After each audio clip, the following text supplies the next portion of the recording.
What's up, everybody? Welcome back to the Lost Skateboard channel. Today, we're going to be doing skate news again. Like I said, I'm gonna be trying to do this once every 2 weeks. The last one got a lot of views. People seem to really like it. So we're gonna start with past local news. Winter Wagon 2025 went off on February 1st. Um, it was hosted by Ed Skate Wagon. If you haven't already, check out my review and my interview with Ed Skate Wagon. It was a lot of fun interviewing Zach from Skate Wagon, and he's just so fun to skate with. He definitely brings the energy. February 3rd, Yet It Moves released a teaser on Instagram for a new song called Deviant. If you really like bands like Boys Set Fire, I'm a big fan. I grew up with Boys Set Fire. Then you need to check out at Yet It Moves official on Instagram. Check out their music. I'm sure you guys will love it. Um, Additionally, on February 5th, Grandeur dropped their new single, Notebook. If you have not checked them out, make sure you do. They're at Grandeur, Delaware on Instagram.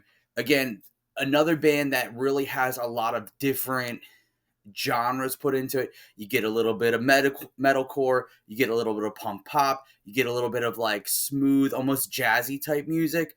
I really love their music. The guys in the band are just top notch dudes. Like I really love talking with them.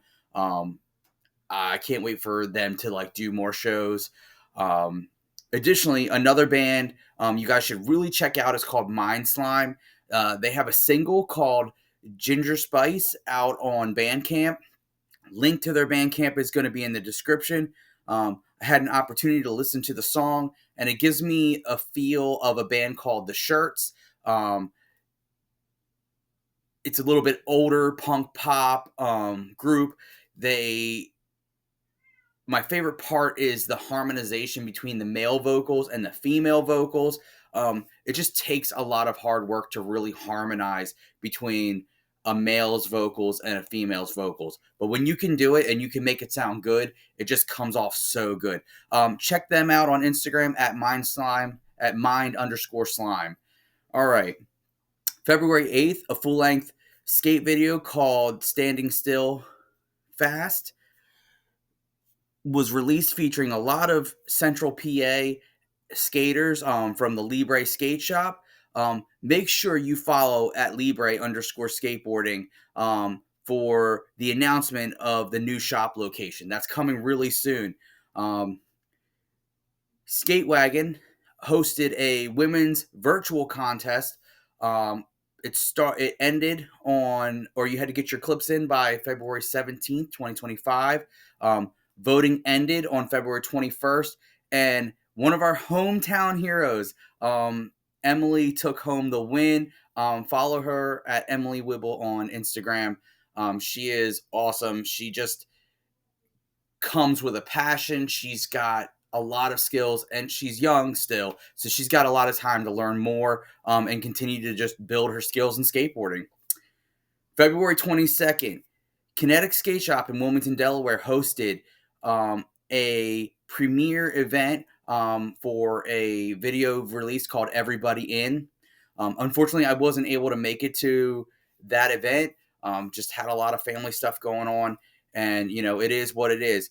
I do want to check it out as soon as possible because the man himself at M Wilson 302, Matt Wilson, put it together. He spent over a month editing it, if not more time putting it together, and it just features a lot of local Delaware guys. A lot of them just shred. Make sure you check it out. You owe it to yourself, right? On to upcoming local news. So to get us started off, March 8th, Goalkeeper is playing at the Moose Lodge in Bound Brook, New Jersey with Sucker Punch, a band I've heard of, a band that I've listened to quite a few of their songs. Waiver, Statements, Dog Hotel, and Machines Never Forget. Entries $12 and doors open at 6. March 15th, Grandeur is playing their first show of 2025 at Delaware Dirt Fest in Newark, Delaware at the Atna Fire Hall. It's an all-ages show. Entry is $15 and doors open at 4. You get to see 9 bands play for $15. That's not bad at all. Make sure you check out Delaware Dirt Fest. Come out and support. March 28th, just a reminder, Granger's playing with Hidden in Plain View and Tiny Ships at the Foundry in Philadelphia, Pennsylvania. I'm really excited about this show. Unfortunately, I can't go to this one. Hidden in Plain View was one of the first bands that I saw here at one of the local venues, and they were just phenomenal. It was a really stacked show that night. That was back in 2006. And Granger's on my 2025 bucket list to see them play live.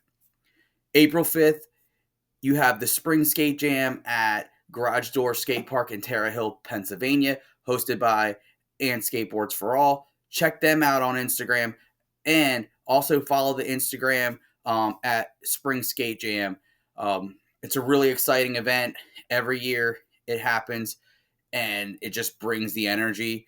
I really love skating with all the different people up there. I get to skate with some of my Lancaster guys. I get to skate with some of my Delaware guys, and people come from all over just to skate this contest. April 5th, also, Goalkeeper is playing a show in New York City. That's at Arlene's Grocery with From States Away. Doors open at 6:30, and tickets in advance are $10 or $15 at the door. April 12th, Goalkeeper is playing at the Yard Skate Park in Ambler, Pennsylvania with Midfield, Closing In, and Convent. $12 in advance, $15 day of. Doors open at 6:30, and bands are starting at 7. Sometimes you also get to skate during the shows, so it's kind of fun to be able to skate and have live music. Goalkeeper is also on my bucket list for 2025, as well as Ed Yet It Moves. So one thing I really wanted to touch on, and this isn't just this has been an ongoing event. First State Skate Supply has continued to gather donations to work on getting Old Blue back out on the road. First State Skate Supply supports organizations throughout Delaware, including Autism Delaware. They help to support and spread skateboarding and gathering of donations for different events, including they helped with Electric Avenue Skate Park at Shooty Park in Dover, Delaware. And again, they hold local events for kids to help them learn to skateboard, get them introduced to skateboarding, which is amazing. I really wish that was something that happened with me. I think I would have picked up skateboarding a lot earlier in life had I been introduced earlier. I started skating when I was about 14, 15 years old. And like I picked it up and was just like a sponge absorbing all the different tricks. So just think what would have happened if I was starting early on, or think about these kids starting early on. One day they could be in the Olympics representing Delaware and the United States. The GoFundMe is going to be linked in the description. If you can donate, please do. He's put a lot of hard work trying to get Old Blue out there. The Silver Bullet is back on the road as well. It's a mobile skate shop, and he just brings skateboarding to the community versus having to go to a stationary shop. It is a lot more difficult to run a mobile skate shop, and it takes a lot. But the fact that he also does a lot of nonprofit work with the skate shop, you just can't beat it. And he really needs the support to get back out there. Next up is national news. So in national news, Girl Skateboards has dropped their 50th anniversary Hello Kitty boards. Check your local skate shops if you're interested in those boards. Zero Skateboards has released a collaboration deck series with Terry Urban called Amigos. I love the vibe from this. It just has that classic Zero vibe while also expanding on it. Check out your local skate shops for it. Those dropped on February 3rd. On February 4th, it was announced that Louis Vuitton had signed Tyshawn Jones for being sponsored professional skateboarder. April 6th, we have 2 events that happened. First, Tony Hawk bid farewell to the Indy 540. Tony Hawk is a legend when it comes to skateboarding, and he's just done so many classic tricks, and he's slowly starting to retire a lot of those tricks. What makes this so iconic was that it was filmed by Sam Jones, who was also the same person that filmed Tony Hawk's last Stalefish 540. Unfortunately, during the LA fires, Sam Jones lost his home, and the board that Tony had given him for completing the Stalefish 540 was destroyed. So Tony also gave him the board that he did his last Indy 540. Just a total class act. Just amazing to see him continue to utilize the same people and just try to make memories with those people. And it sucks what happens to Sam Jones. A lot of people lost their homes in the LA fires.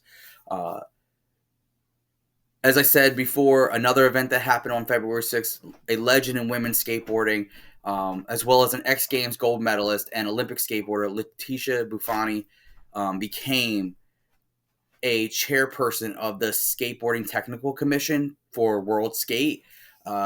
This allows her to have direct input on contest formats, rankings, and scoring for the World Skateboarding Tour. This can have a direct impact on Olympic skateboarding. One of the key things that I heard a lot of people complaining about were the rankings and the scoring of different skateboarding, especially women's skateboarding. They are judged harsher than I think a lot of the men skateboarders, and I feel like this will help even the playing field, right? Additionally, I've seen inconsistent scoring for some of these events. I've watched a lot of these events back on Red Bull and what was it? I think ESPN. I saw some of it on. I could be wrong about that, but I don't like when contests are not scored consistently. Look at Street League. You see a lot of consistent scoring in that. So I think if the Olympics were to adapt some of that, we'd probably see it stabilize and be a lot better for Olympic skateboarding. February 10th, Jeff Rowley was announced to have a guest wheel with slime balls. Check out your local skate shop for that. I love Jeff Rowley. All of his iconic parts with flip skateboards, and just now that he's on Toy Machine, like that just feels like such a good fit for him. February 15th, Real Skateboards announced a limited edition Natas Kappa / Todd Francis board to celebrate Skate Shop Day. Natas is considered the very first person to try a board slide on a handrail in the 1980s during the Pro-Am contest in Oceanside, California. He also pinned the trick called the Natas Spin, and was featured in Santa Cruz's video Streets on Fire in 1989. Meanwhile, Todd Francis is a legendary skate graphic designer and is known for his work with Real Skateboards, Element, Stereo, Spitfire, and has created the legendary anti-hero Eagle logo. So February 18th, Santa Cruz announced their 2025 team via video montage. On the same day, Zero dropped another small batch of the Dead Presidents graphics. So check out your local skate shop to get one, right? February 19th, and Jonesy's going to love this one. Ray Barbie dropped an edit called Daydreaming for Explordinary. If you'd like me to do a reaction to this video, let me know. I'd really like to start doing some reaction videos to some of our favorites. February 21st, there was quite a lot of things that happened. Adidas gave its first look of Felipe Gustavo's new Superstar ADV shoe. Looks a lot like a shell top, but it also has like a mix of, that skate shoe aesthetic. Riley Hawk's full-length video Warcry dropped, and it is gearing up to be an instant classic. Riley Hawk has really made a name for himself in skateboarding, and of course, he's Tony Hawk's son.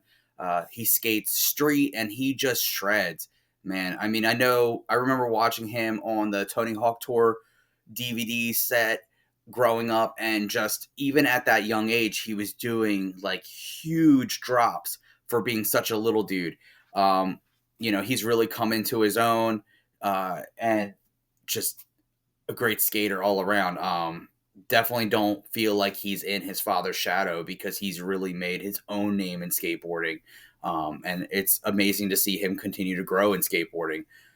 He's also coming off, from my understanding, some pretty severe injuries. So it's great to see him back just shredding. And finally, Belco Skate Jam 2025 took place in Australia. This is a skate jam that's really known for all types of skateboarding. There's a lot of street stuff going down. They had a 12 set stair set with a rail. They had a green circle rail that kind of curved around, and guys were doing tricks all around the curve. One thing that really stuck out was somebody did like a back crook nollie heel out of that, which is just gnarly. Additionally, there is a classic bowl jam that took place. If you guys would really like to see me do a reaction video to this, I'm actually thinking about doing it as my next video. But if you guys want to see that reaction video, let me know. I know that a lot of people have also been asking me to do a reaction video to the Time Skateboards video, that was put out, some years ago. RIP Time Skateboards. All right, guys, listen, thank you for checking this out. Thank you for sitting through this. This was a little bit longer of a news video. Next week's video is coming out soon. So keep checking back. Make sure you check out the interview with that skate wagon. Make sure you check out my review of Winter Wagon 2025. And if there's anything else you guys would like to see, just let me know. Please like, subscribe, and comment. It really is going to help me out and keep expanding the channel. All right, guys, listen, take care, be safe, and keep skating.